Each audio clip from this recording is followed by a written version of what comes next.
Hello everybody, today is Sunday, February 8th, so it is time for another Sunday solve of Clues by Sam.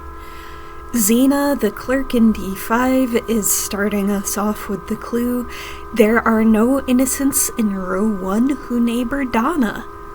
Donna is up here in C1, so Betsy and Emma are both criminals. Betsy is giving us the clue, only one of the 3 innocents neighboring Kyle is my neighbor.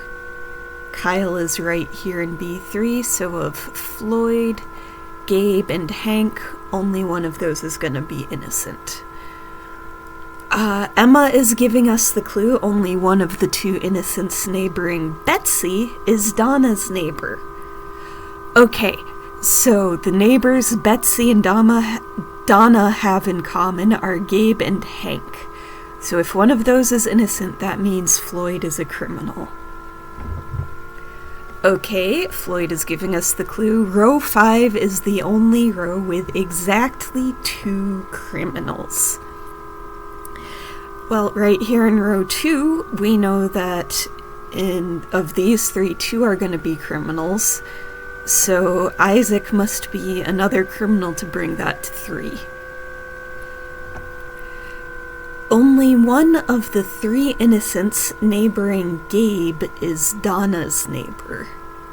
Interesting. So the neighbors Gabe and Donna have in common are Betsy and Hank. So since Betsy is a criminal, Hank must be innocent, which makes Gabe a criminal.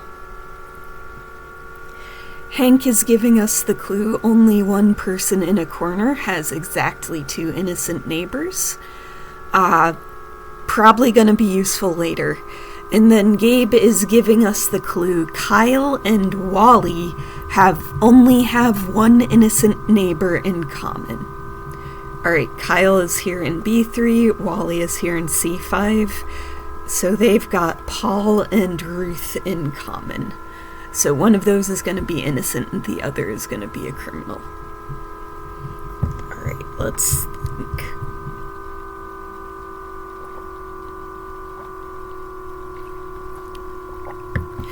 Betsy has 2 innocent neighbors, but that could be either Alice or Donna. And that is going to check out because that'll be 3 criminals in this row. Kyle has 3 innocent neighbors. So one's gonna be Hank, and one will be Paul or Ruth, but then we could still have Jane, Oscar, or Mary as the 3rd. Row 5 is the only row with exactly 2 criminals.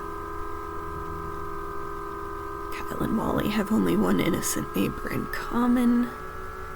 Only 1 person in a corner has exactly 2. Only one of the 3 innocents neighboring Gabe is Donna's neighbor. Okay, so let's think about Gabe then. So Gabe has 1 innocent here, Hank, and then either Alice or Donna will bring that to 2. That means of Jane, Kyle, and Mary, only one of those are going to be innocent. Well, let's test out which of those could be the innocent. If Jane is... Oh wait, actually before that, we also know Nick is gonna have to be a criminal, because if there's 2 criminals here, we need a 3rd criminal.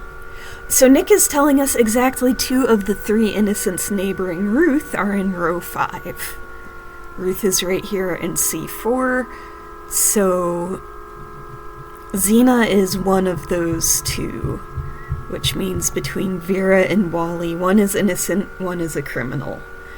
And then we know this row has exactly 2 criminals, so Uma must be a criminal.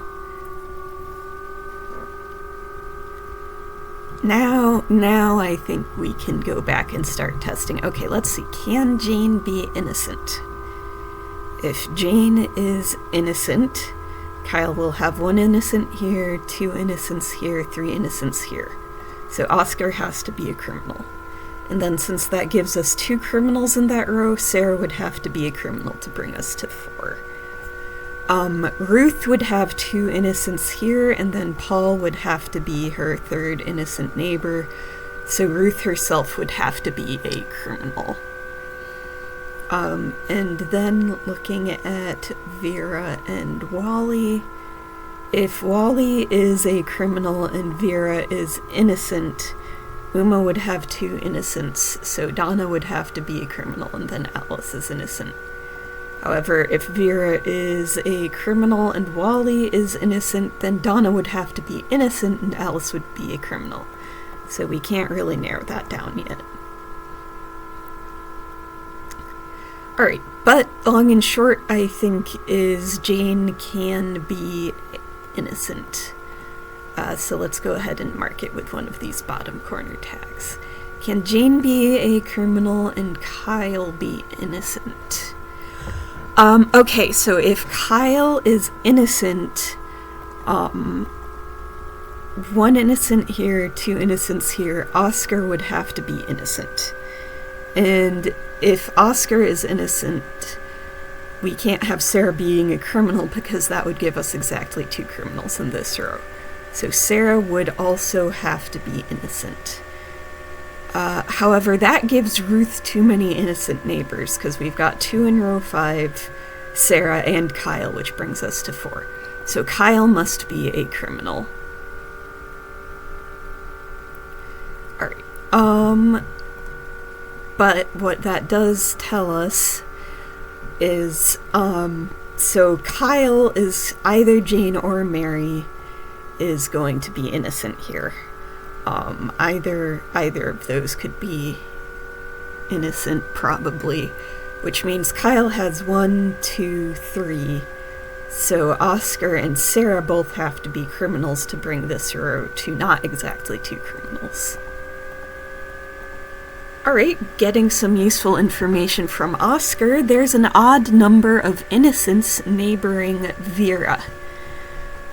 So Vera is going to have at least 1 innocent neighbor thanks to Paul and Ruth. Wally would bring that to 2, so Wally must be a criminal and Vera is innocent. Vera is telling us Paul has exactly 2 innocent neighbors. Okay, well, either Jane or Mary is going to be innocent, so Ruth must bring that to... Oh, Vera, sorry, I forgot about Vera. Vera and either Jane or Mary is 2 innocent neighbors, so Ruth is a criminal and Paul is innocent. Oh, but that means Uma has 2 innocent neighbors, so Emma can't have 2, so Donna is a criminal and Alice is innocent. Meanwhile, Ruth already has 3 innocent neighbors, so Mary is a criminal and Jane is innocent. Thanks for watching. If you've got any questions or comments, feel free to reach out on Blue Sky or to leave a message for me in the comments on this video, and I will see you next week.